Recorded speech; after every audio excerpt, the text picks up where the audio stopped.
ನಮಸ್ಕಾರ, ನೀವು ನೋಡ್ತಾ ಇದ್ದೀರಾ ಏಷ್ಯಾನೆಟ್ ಸುವರ್ಣ ನ್ಯೂಸ್. ನಾನು ವೀಣಾ ಪೂಜಾರಿ. 2025 ಯಾರಿಗೆ ಶನಿಕಾಟ ವಿಶೇಷ ಕಾರ್ಯಕ್ರಮಕ್ಕೆ ತಮ್ಮೆಲ್ಲರಿಗೂ ಕೂಡ ಆತ್ಮೀಯವಾದ ಸ್ವಾಗತ. ವೈದಿಕ ಶಾಸ್ತ್ರದಲ್ಲಿ ಶನಿಗೆ ವಿಶೇಷವಾದಂತಹ ಸ್ಥಾನ ಇದೆ. ಅದರಲ್ಲೂ ಶನಿ ಗ್ರಹವನ್ನು ಪಾಪಗ್ರಹ, ಕ್ರೂರ ಗ್ರಹ ಅಂತಲೂ ಕೂಡ ಕರೀತಾರೆ.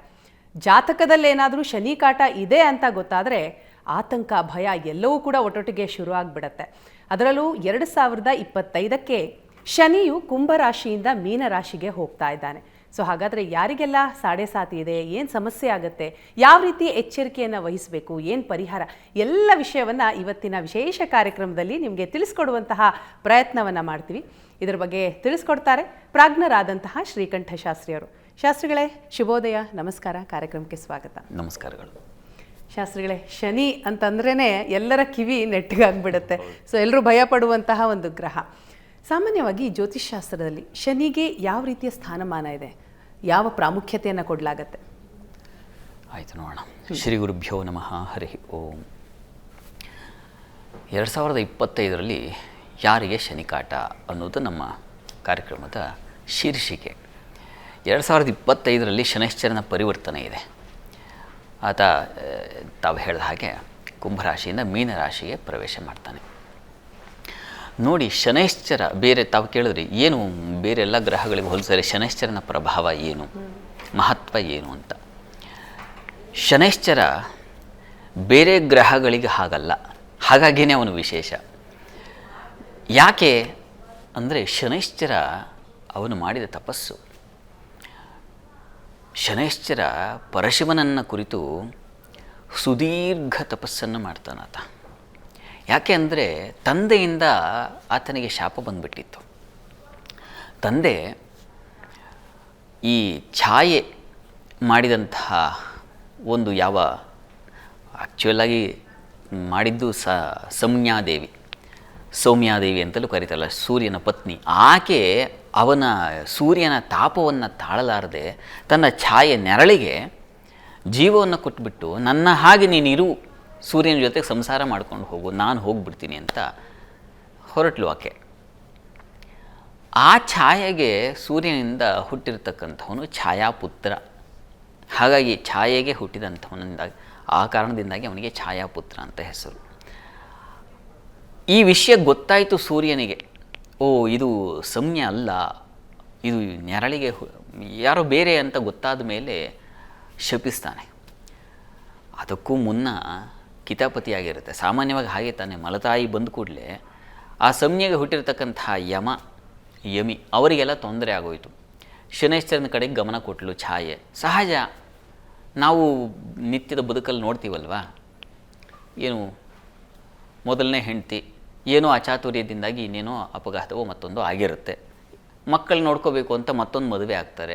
ಆಗ ಸಹಜವಾಗಿ ಅವ್ರಿಗೆ ಹುಟ್ಟಿದ ಮಕ್ಕಳನ್ನು ಪೋಷಿಸ್ತಾರೆ ವಿನಃ ದೊಡ್ಡವರ ಮಕ್ಕಳನ್ನು ಹಾಗೆ ಬಿಟ್ಬಿಡ್ತಾರೆ. ಕಡೆಗಣಿಸೋದು ಸಹಜ. ಅಂಥದ್ದೇ ಅಲ್ಲೂ ಆಯಿತು. ಅದನ್ನೇ ನಾವು ಅನುಸರಿಸ್ತಾ ಇರೋದು. ಅಲ್ಲಿ ಏನಾಯಿತೋ ಅದೇ, ಮಹಾಭಾರತದಲ್ಲಿ ಏನಾಯಿತೋ ಅದೇ ಈ ಹೊತ್ತಿಗೂ ಇರೋದು, ರಾಮಾಯಣದಲ್ಲಿ ಏನಾಯಿತೋ ಅದೇ ಈ ಹೊತ್ತಿಗೂ ಇರೋದು. ಹೀಗಾಗಿ ಶನೈಶ್ಚರನಿಗೆ ತಂದೆ ಮಾಡಿದಂಥ ಹಾಗೂ ಅದಾದಮೇಲೆ ಸೂರ್ಯ ಶಾಪವನ್ನು ಕೊಟ್ಟು ಬಹಳ ವಿಸ್ತಾರವಾದ ಕಥೆ. ಇಲ್ಲಿ ಪಾಪ ಜನರ ಕರೆಗಳನ್ನ ಸ್ವೀಕರಿಸಬೇಕಲ್ಲ, ಆ ಕಾರಣದಿಂದಾಗಿ ನಾನು ಎಲ್ಲ ಸಾರು ಅಷ್ಟೇ ಹೇಳ್ತಾ ಇದ್ದೀನಿ. ಹೀಗಾಗಿ ತಂದೆ ಮಗನಿಗೆ ಜಗಳ ಶುರುವಾಯಿತು. ಮತ್ತು ಪಾಪ ಶಪಿತನಾದ. ತಂದೆಯಿಂದ ಇಂಥದ್ದೊಂದು ನನಗೂ ತಾಯಿಗೂ ಮೋಸವಾಯ್ತಲ್ಲ, ಅಥವಾ ನಮಗೆ ಇಂಥದ್ದೊಂದು ಪರಿಸ್ಥಿತಿ ಬಂತಲ್ಲ ಅಂಥೇಳಿ ಶನೈಶ್ಚರ ಪಾಪ ಸುದೀರ್ಘ ತಪಸ್ಸನ್ನು ಮಾಡಲಿಕ್ಕೆ ಕುಳಿತ.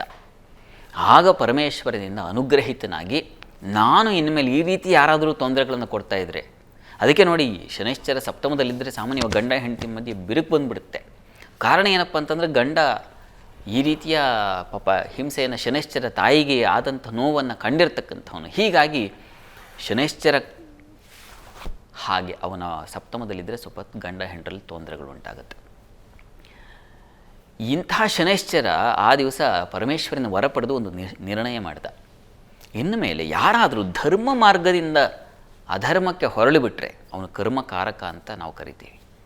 ಯಾರಾದರೂ ಕೆಟ್ಟ ಕೆಲಸಗಳನ್ನು ಮಾಡಿಬಿಟ್ರೆ, ಯಾರಾದರೂ ಕೆಟ್ಟ ಆಲೋಚನೆಗಳನ್ನು ಮಾಡಿಬಿಟ್ರೆ, ಕೆಟ್ಟದ್ದನ್ನು ಮಾಡಬೇಕು ಅನ್ನೋ ಮನಸ್ಸು ನಮಗೆ ಬರುತ್ತೆ ಮುಂಚೆ. ಆಮೇಲೆ ಏನಾಗುತ್ತೆ, ಅವ್ರನ್ನ ಕೆಟ್ಟ ಹಾದಿಗೆ ಒಂದು ಮಾರ್ಗದರ್ಶನ ಮಾಡ್ತೀವಿ, ಇಲ್ಲ ನಾವೇ ಅವ್ರನ್ನ ತೊಡಗಿಸ್ತೀವಿ, ನಾವೇ ತೊಡ್ಕೊಂಬಿಡ್ತೀವಿ. ಈ ರೀತಿಯಲ್ಲಿ ಹಾಗೆ ಯಾರಾದರೂ ಆಲೋಚನೆ ಮಾಡಿದ್ದೇ ಆದರೆ ಅವರಿಗೆ ನಾನು ಕಾಡ್ತೀನಿ ಅಂತ ಒಂದು ಶಪಥವನ್ನು ಮಾಡಿದ. ಈ ಹೊತ್ತಿಗೂ ಕೂಡ ಶನೈಶ್ಚರ, ಹಾಗಾಗಿನೇ ಬೇರೆಲ್ಲ ಗ್ರಹಗಳು ಒಂದು ವರ್ಷದಲ್ಲಿ ಮುಗಿದೋಗುತ್ತೆ ಅವ್ರ ಕಥೆ. ಈಗ ಗುರು ಸಂಚಾರವೂ ಇದೆ, ವೃಷಭ ರಾಶಿಯಲ್ಲಿ ಇದ್ದಾನೆ ಗುರು. ಮುಂದೆ ಇದೇ 2025ರಲ್ಲಿ ಆತ ಮಿಥುನ ರಾಶಿಗೆ ಪ್ರವೇಶ ಮಾಡ್ತಾನೆ. ಆಯಿತು, ವೃಷಭವನ್ನು ಬಿಟ್ಟು ಮತ್ತೆ ಮುಂದಕ್ಕೆ ಹೋದ. ಅಲ್ಲಿಗೆ ಆ ರಾಶಿಯಲ್ಲಿರ್ತಕ್ಕಂಥ ಪಾರುಪತ್ಯ ಅದರ ಫಲಗಳನ್ನು ಅಷ್ಟು ಕೊಡ್ತಾನೆ. ಶನೈಶ್ಚರ ಹಾಗಲ್ಲ, ತಾನು ಇರುವ ಮನೆ, ಹಿಂದಿನ ಮನೆ, ಮುಂದಿನ ಮನೆ, ಹೀಗೆ 7.5 ವರ್ಷ 7.5 ಅಂದರೆ ಇದು. ಈ ರೀತಿಯಲ್ಲಿ 7.5 ವರ್ಷಗಳ ಕಾಲ ಹಿಂದಿನ ರಾಶಿ, ಮುಂದಿನ ರಾಶಿ, ತಾನಿರುವ ರಾಶಿ, 3 ರಾಶಿಗಳನ್ನು ಕಾಡ್ಬಿಡ್ತಾನೋ. ಈ ಕಾರಣಕ್ಕೆ ಬೇರೆಲ್ಲ ಗ್ರಹಗಳಿಗಿಂತ ಶನೈಶ್ಚರನಿಗೆ ವಿಶೇಷ ಸ್ಥಾನ ಇದೆ. ಶನೈಶ್ಚರ ಅಂದರೆ ಒಂದು ರೀತಿಯ ಭಯವೂ ಇದೆ. ಕಾರಣ 1 ವರ್ಷದಲ್ಲೋ 2.5 ವರ್ಷದಲ್ಲೂ ಮುಗಿದೋಗೋದಲ್ಲ, ಅಲ್ಲ 7.5 ವರ್ಷ ಹಿಂದೆ ಮುಂದೆ ಎಲ್ಲ ಕಾಡಿ ಕೊನೆಗೆ ಕಥೆ ಕೇಳಿ ನಾಟಕ ಬಂದ್ ಮಾಡಿ ಮುಗಿಸ್ಬಿಡ್ತಾರೆ. ನಿಜ. ಆದರೂ ಜೊತೆಗೆ ಬೇರೆ ಗ್ರಹಗಳ ಥರ ಅಲ್ಲ, ಒಂದೇ ಒಂದು ರಾಶಿಯಲ್ಲಿ 2.5 ವರ್ಷ ಆತನ ಇರುವಿಕೆ ಇರುತ್ತೆ. ಸೊ ಅದು ಶನೈಹಿ ಚರತೀತಿ ಶನೈಶ್ಚರ ಅಂತ, ನಿಧಾನ ಗತಿಯಲ್ಲಿ ಚಲಿಸ್ತಕ್ಕಂಥವನು. ಚರ ಅಂದರೆ ಚಲಿಸ್ತಕ್ಕಂಥದ್ದು ಅಂತ. ಹೀಗಾಗಿ ಯಾರು ನಿಧಾನಗತಿಯಲ್ಲಿ ಚಲಿಸ್ತಾರೋ ಅವನಿಗೆ ಶನೈಶ್ಚರ ಅಂತ ಹೆಸರು. ಹಾಗಾಗಿ ಅವನ ಹೆಸರಿನಲ್ಲೇ ಇದೆ ನಿಧಾನಗತಿ ಅನ್ನೋದು, ಮಂದ ಅಂತ. ಶಾಸ್ತ್ರಿಗಳೇ, ತಾವು ಹೇಳಿದ್ರು 9 ಗ್ರಹಗಳ ಪೈಕಿ ಶನೈಶ್ಚರನ ಕಾಟ ಎಷ್ಟರ ಮಟ್ಟಿಗಿದೆ, ಯಾವ ರೀತಿ ಕಾಡ್ತಾನೆ ಅನ್ನೋದನ್ನ ತಿಳಿಸಿದ್ರಿ. ಜೊತೆಗೀಗ 2025ಕ್ಕೆ ಕುಂಭರಾಶಿಯಿಂದ ಮೀನರಾಶಿಗೆ ಹೋಗ್ತಾ ಇರುವಂತಹ ಹಿನ್ನೆಲೆಯಲ್ಲಿ ಯಾರ್ಯಾರಿಗೆ ಸಾಡೆ ಸಾತಿ, ಬಹಳಷ್ಟು ಜನರ ಪ್ರಶ್ನೆ ಇದು. ಸೊ ಏನು ಸಮಸ್ಯೆಗಳಾಗತ್ತೆ, ಯಾರ್ಯಾರನ್ನ ಕಾಡುತ್ತೆ ಅನ್ನುವಂಥದ್ದು ನೋಡಿ. ಅಲ್ಲಿ ಶನೈಶ್ಚರ ನಾನೀಗ ಅಷ್ಟೇ ಹೇಳಿದ್ನಲ್ಲ, ತಾನು ಇರುವ ಮನೆ, ಹಿಂದಿನ ಮನೆ, ಮುಂದಿನ ಮನೆ ಹೀಗೆ ಕಾಡ್ತಾನೆ. ಈಗ ಅಟ್ ಪ್ರೆಸೆಂಟ್ ಕುಂಭರಾಶಿಯಲ್ಲಿ ಶನೈಶ್ಚರ ಇದ್ದಾನೆ. ಹೀಗಾಗಿ ಕುಂಭರಾಶಿಯವರಿಗೆ ಸೇರಿದ ಹಾಗೆ ಮಕರ, ಕುಂಭ ಹಾಗೂ ಮೀನ ಮುಂದಿನ ರಾಶಿ ಅಲ್ವಾ. ಹೀಗಾಗಿ ಈ 3 ರಾಶಿಗಳಿಗೆ ಇದ್ದಾವೆ. ಈಗ 25 ಮಾರ್ಚ್ 29ನೇ ತಾರೀಕು ಅಂದರೆ ಯುಗಾದಿ ಪ್ರಾರಂಭವಾಗುವ ಹಿಂದಿನ ದಿನ, ಅಮಾವಾಸ್ಯೆ, ಯುಗಾದಿ ಅಮಾವಾಸ್ಯೆ ಅಂತ ಕರಿತೀವಲ್ಲ, ಆ ದಿವಸ ಶನೈಶ್ಚರನ ಪರಿವರ್ತನೆ ಇದೆ. ಆತ ಮೀನ ರಾಶಿಯನ್ನು ಪ್ರವೇಶ ಮಾಡ್ತಾನೆ. ಆಗ ಮಕರ ರಾಶಿಗೆ ಬಿಟ್ಟು ಹೋಗುತ್ತೆ, ಕುಂಭರಾಶಿಗೆ ಕೊನೆಯ ಹಂತ, ಮೀನರಾಶಿಗೆ ಮಧ್ಯಮ, ಮೇಷರಾಶಿಗೆ ಪ್ರಾರಂಭವಾಗುತ್ತೆ ಶನಿಕಾಟ. ಮೇಷರಾಶಿಯವರಿಗೆ ಈ 7.5 ಅಂತಕ್ಕಂಥ ಹೊಸದಾಗಿ ಶುರುವಾಗುತ್ತೆ. ಇನ್ನು ಮೀನ ಕುಂಭಗಳಿಗೆ ಯಥಾ ಪ್ರಕಾರ ಇದೆ, ಅದು ಹಾಗೆ ಮುಂದುವರಿಯುತ್ತೆ. ಪ್ರಧಾನವಾಗಿ ಎಚ್ಚರಿಕೆ. ಈಗ ಕಾಟಕ್ಕೆ ಗುರಿಯಾಗಿ ಒದ್ದಾಡ್ತಾ, ಏನೋ ಸಮುದ್ರಕ್ಕೆ ಬಂದುಬಿಟ್ಟಿದ್ದೇನಪ್ಪ, ಒದ್ದಾಡ್ತಾ ಇದ್ದೀನಿ ಅಂತಕ್ಕಂಥವ್ರು ಕುಂಭ ಹಾಗೂ ಮೀನಗಳು. ಹೊಸದಾಗಿ ಒಂದು ವಿಶೇಷವಾದ ಜ್ವಾಲೆ ಬಂದು ತಟ್ಟತಕ್ಕಂಥದ್ದು ಮೇಷರಾಶಿಯವರಿಗೆ. ಅದರ ಫಲಗಳು ಇತ್ಯಾದಿಗಳನ್ನು ನಾವು ನಂತರದಲ್ಲಿ ನೋಡೋಣ. ಅಂತೂ ಈ 3 ರಾಶಿಗಳಿಗೆ 2025 ಮುಂದೆಯೇ ನಾವು ಎಚ್ಚರಿಕೆ ತಗೋಬೇಕು. ಯಾಕೆಂದರೆ ಮುಂದೆ ಹಳ್ಳ ಇದೆ ಅನ್ನುವಾಗ, ಈಗ ಹೈ ಸ್ಪೀಡಲ್ಲಿ ಹೋಗ್ತಾ ಇರ್ತೀವಿ ಒಂದು ಗಾಡಿ, ಅಲ್ಲೆಲ್ಲೋ ಹಂಪಿದೆ ಅಂದವಾಗ ಇಲ್ಲೇ ಬ್ರೇಕ್ ಹಾಕ್ತೀವಿ. ಹಾಗಾಗಿ ಈಗ 3 ತಿಂಗಳು ಮುಂಚೆನೇ ಯಾಕೆ ಅಂತಂದರೆ ಬ್ರೇಕ್ ಹಾಕ್ಕೊಳ್ಳಿ ಅಂತ ನಿಮ್ಮ ಕೆಲಸ ಕಾರ್ಯಗಳಿಗೆ ನೀವು ಮಾಡ್ತಕ್ಕಂಥ ಏನೋ ಯೋಜನೆಗಳು, ಹೊಸ ಹೊಸ ಕಾರ್ಯಗಳಿದ್ದರೆ ನೋಡ್ಕೋಬೇಕು. ಈಗ ಯಾವ ಕಾಲ ಶುರುವಾಗ್ತಾ ಇದೆ ಇದನ್ನೆಲ್ಲ ನೋಡಿಕೊಂಡು ನಾವು ಒಂದು ಮಾನಸಿಕವಾಗಿ ಒಂದು ಸಿದ್ಧತೆ, ಆ ಕಾರಣದಿಂದಾಗಿ ಈ ಒಂದು ಕಾರ್ಯಕ್ರಮ. ಬಹಳಷ್ಟು ಜನ ಈ 7.5, ಈಗ 7.5 ಇದೆ ಅಂದ ತಕ್ಷಣ ಯಾವುದೇ ರಾಶಿ ಇರಲಿ ಶಾಸ್ತ್ರಿಗಳೇ, ಯಾವ ರೀತಿಯೆಲ್ಲ ಅವರು ತೊಂದರೆಗೀಡಾಗ್ತಾರೆ ಅದು ಬಹಳ ಪ್ರಮುಖ. ನೀವು ಹೇಳಿದ್ರೆ ಸಿದ್ಧತೆಗಳನ್ನ ಮಾಡ್ಕೋಬೇಕು ಅಂತ. ಸೊ ಮೇಷರಾಶಿಯವರಿಂದ ಹಿಡ್ಕೊಂಡು ಯಾವ ರೀತಿ ತಮಗೆ ತಾವು ಬ್ರೇಕ್ ಹಾಕೋಬೇಕು ಅನ್ನೋದನ್ನ ತಿಳ್ಕೊಳ್ತೀನಿ. ಅದಕ್ಕೂ ಮುಂಚೆ ಯಾವ ರೀತಿ ಕಾಟ ಕೊಡ್ತಾನೆ ಶಾಸ್ತ್ರಿಗಳೇ 7.5 ಅಂದರೆ? ನೋಡಿ, ಶನೈಶ್ಚರ ಹಲವು ಬಗೆಗಳಲ್ಲಿ ಅವನ ಕಾಟ ಇರುತ್ತೆ ನಮಗೆ. ಅವನು ಪ್ರಧಾನವಾಗಿ ದುಃಖಂ ದಿನೇಶಾತ್ಮಜಃ ಅಂತ ಶಾಸ್ತ್ರದ ಮಾತು. ಅವನು ದುಃಖಕ್ಕೆ ಕಾರಣೀಕರ್ತ. ಹೀಗಾಗಿ ದುಃಖ ನಮಗೆ ಯಾವೆಲ್ಲ ಬಗೆಗಳಲ್ಲಾಗುತ್ತೆ, ನಾವೇನೋ ಒಂದು ಬಯಸ್ತೀವಿ, ಅದು ಸಿಗೋದಿಲ್ಲ, ಅಲ್ಲಿಂದ ಶುರುವಾಗುತ್ತೆ ನಮಗೆ ದುಃಖ ಅಂತಕ್ಕಂಥದ್ದು. ಅಲ್ಲಿಂದ ಹಿಡಿದು ಆಯುಷ್ಯದವರೆಗೆ ಆತ ಅದಕ್ಕೆ ಅಧಿಪತಿ. ಆಯುಷ್ಯಂ ಮರಣಂ ಭಯಂ ಪತಿತತಾಂ ದುಃಖಾವಮಾನಮಯಾನ್. ಆಯುಷ್ಯ, ಮರಣ, ಭಯ, ದುಃಖ, ಅವಮಾನ, ಏನು ಅಪಮಾನಗಳಾಗ್ತಕ್ಕಂಥದ್ದು, ಕಾರಾಗೃಹಕ್ಕೆ ಸೇರ್ತಕ್ಕಂಥ ಬಂಧನಕ್ಕೆ ಗಮನಿಸ್ತಾ ಇದ್ದೀವಲ್ಲ, ದೊಡ್ಡ ದೊಡ್ಡ ಇದಕ್ಕೆ ಯಾರು ನೋಡಿ, ಶನೈಶ್ಚರನಿಗಾಗಲಿ ಬೇರೆ ಯಾವುದೇ ಗ್ರಹ ಆಗಿರಬಹುದು, ಅವರ ಜಾತಕದಲ್ಲಿ ಅಂಥದ್ದೊಂದು ಕಾಲ ಬಂದರೆ ನೀವು ಯಾವುದೇ ಸ್ಥಾನದಲ್ಲಿರಿ, ನೀವು ಸಾಕ್ಷಾತ್ ದೇವೇಂದ್ರನಿಗೆ ಪಟ್ಟ ಹೋಯಿತು. ದೇವೇಂದ್ರ ದೇವತೆಗಳ ರಾಜ, ಅವನೇ ಪಟ್ಟವನ್ನು ಕಳ್ಕೊಂಡು ಬಿಡ್ತಾನೆ ಗ್ರಹಚಾರವಶಾತ್. ಇನ್ನು ನಾವು ಯಾವ ಮಹಾ. ಹೀಗಾಗಿ ಅದು ಯಾರಿಗೂ ತಪ್ಪಿದ್ದಲ್ಲ. ನೀವು ಅಧಿಕಾರದಲ್ಲಿರಿ, ನೀವು ಮತ್ತೊಂದಾಗಿರಿ, ಇನ್ನೇನೋ ಆಗಿರಿ, ನೀವು ಜಡ್ಜೇ ಆಗಿರಿ, ಯಾರಿಗೂ ತಪ್ಪಿದ್ದಲ್ಲ.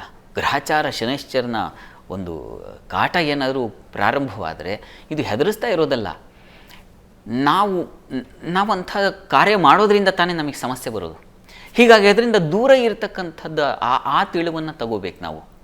ಏನು ನಾವೆಲ್ಲ ಈಗ ಸಾಮಾನ್ಯವಾಗಿ ಜನರ ಮನಸ್ಸಲ್ಲಿ ಏನಿದೆ, ಏನೋ ಈ ಥರದ್ದು ಒಂದು ಹೇಳಿಬಿಡ್ತೀರಾ, ಜನರಲ್ಲಿ ಭಯ ಹುಟ್ಟಿಸ್ಬಿಡ್ತೀರಾ. ಇದಿದೆ, ಹೌದಪ್ಪ ಸರಿ, ಇಂಥದ್ದೊಂದು ಇದೆ ಅನ್ನೋದು ಹೇಳುವಾಗ ನೀವು ಯಾಕೆ ಎಚ್ಚರಿಕೆ ತಗೋಬಾರ್ದು. ಈಗ ನನ್ನಿಂದ ಪ್ರಾರಂಭ, ಅದು ನೀನು ಅಂತಂದರೆ ಜನರಿಗೆ ಮನಸ್ಸಿಗೆ ನೋವಾಗುತ್ತೆ. ಹೀಗಾಗಿ ನಾನು ಅಲ್ಲಿಂದ ಪ್ರಾರಂಭ ಮಾಡ್ಕೊಳ್ಳೋಣ. ನಾನು ಈ ವರ್ಷದಲ್ಲಿ ಏನಾದರೂ ಸಮಸ್ಯೆಗಳಾಗುತ್ತೆ, ಈ ಥರದ ಸೂಚನೆ ಇದೆಯಪ್ಪ. ಆಗ ಶನೈಶ್ಚರ ಈ ಥರದ್ದೆಲ್ಲ ಕಾಟ ಶುರು ಮಾಡಿಬಿಡ್ತಾನೆ. ನಿಮ್ಮ ಪಾದ ವಿಹತಿ, ಕಾಲು ಕಳ್ಕೊಳ್ಳೋದ್ರಿಂದ ಹಿಡಿದು ನಿಮ್ಮ ಸಂಸಾರವನ್ನು ಅಲುಗಾಡಿಸೋದ್ರಿಂದ ಹಿಡಿದು ನಿಮಗೆ ಮರಣಕ್ಕೆ ಅಧಿಪತಿ ಅವನೇ ಕಾರಕ. ಹೀಗಾಗಿ ಅಷ್ಟಮ ಸ್ಥಾನಕ್ಕೆ ಶನೈಶ್ಚರನೇ ಒಡೆಯ. ಹೀಗೆಲ್ಲ ತೋರಿಸ್ಬಿಡ್ತಾನೆ ಅವನು.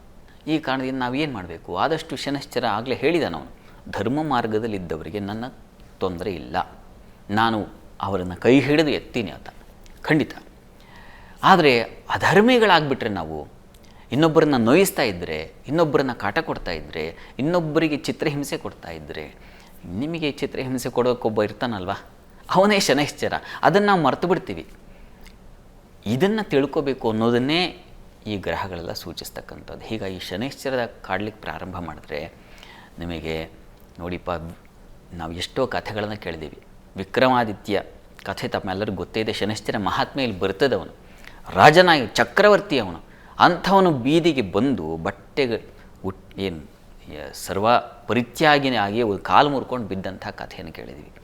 ನಳಮಹಾರಾಜ ಉಟ್ಟ ಬಟ್ಟೆಯಲ್ಲಿ ಆತ ಕಾಡಿಗೆ ಹೋಗಿ ಪಾಡಲ್ಪಟ್ಟ. ಇದನ್ನೆಲ್ಲ ಕಥೆಗಳನ್ನು ಸುಮ್ಮನೆ ಹೆಣದಿಲ್ಲ. ಈ ಕಥೆ ಶನೈಶ್ಚರನ ಉಗ್ರತೆ, ಆ ಒಂದು ಕ್ರೂರತೆ, ಅವನು ವಸ್ತುತಃ ತಮೋಗುಣದ ಅಧಿಪತಿ. ಹೀಗಾಗಿ ಕುಜ ಮತ್ತು ಶನೈಶ್ಚರರು ಕಾಡ್ಲಿಕ್ಕೆ ಪ್ರಾರಂಭ ಮಾಡಿದ್ರೆ ಮನುಷ್ಯನ ಬದುಕು ಬಹಳ ಬಹಳ ಕಷ್ಟ ಆಗುತ್ತೆ. ಹೀಗಾಗಿ ನಾವು ಎಚ್ಚರ ತಗೋಬೇಕು ಅನ್ನೋದೇ ನಿಜ, ಎಚ್ಚರಿಕೆ.